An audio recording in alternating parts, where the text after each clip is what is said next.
We continue by looking at pH. What is pH and the pH scale?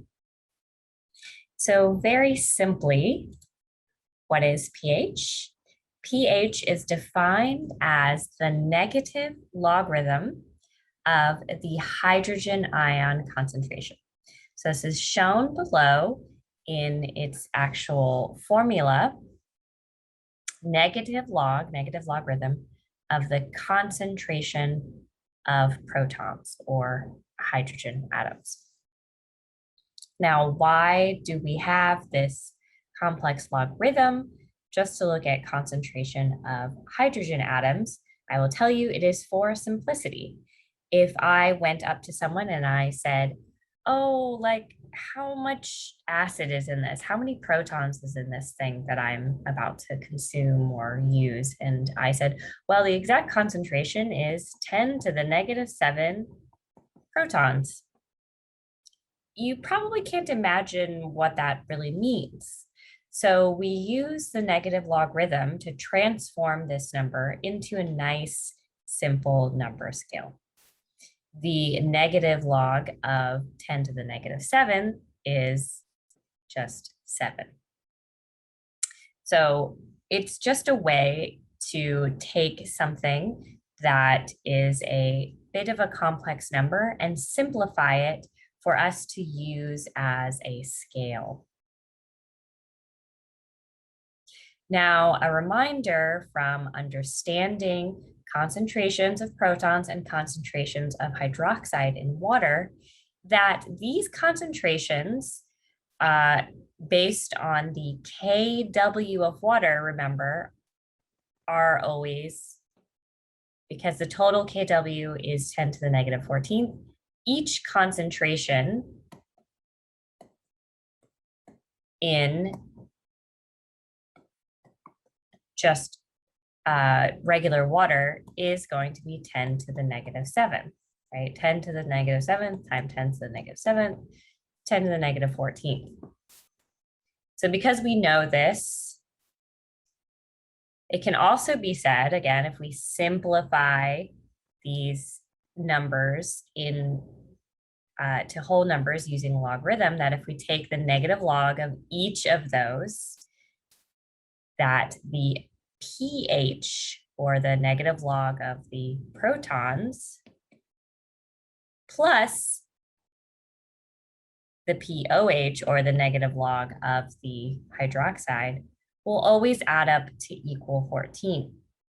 Again, in just normal water, that would be equal to 7 plus 7 equals 14. That's because in a water, the amount of protons is 10 to the negative 7th, and the amount of hydroxide is 10 to the negative 7th. So we have this 7 and 7. But remember that we can shift how much protons or how much hydroxide is in water. And we can do that by adding in protons or adding in hydroxide via other chemicals that release them. And this will shift the amount of protons and the amount of hydroxide, but ultimately these will always add up to equal 14 in water. So again, these always add up to equal 14, but the actual pH or POH can change, and that will be reflected in the opposite pair. So things can have a variety of pHs, even in water. Water can have a variety of pHs when we have other things dissolved in it, changing the pH. And these can go all the way from, as you can see, zero pH, all the way up to a pH of 14. So a low pH, a small pH, actually means that you have a higher concentration of your hydroxide, or excuse me, your protons in the solution. And a big pH, something like 14, means that you have a very small number of, or almost no number of protons in your actual solution. And remember, that's because we're taking the negative log. So remember that 10 to the negative 14, this is a very, very small number, right? And if we compare that to 10 to the negative 2, 10 to the negative 2 is a small number, but it's not nearly as small as 10 to the negative 14. So 10 to the negative 2 is larger. If we took the negative log of each of these, this would be 2, and this would be 14. So you can see the one that is actually a bigger concentration of protons is the one with the smaller number. And that is how we got this pH scale, where small numbers mean more protons and more acidic. But don't be fooled by these whole numbers. Thinking of something as a pH of 1 versus 2 is actually a pretty big change.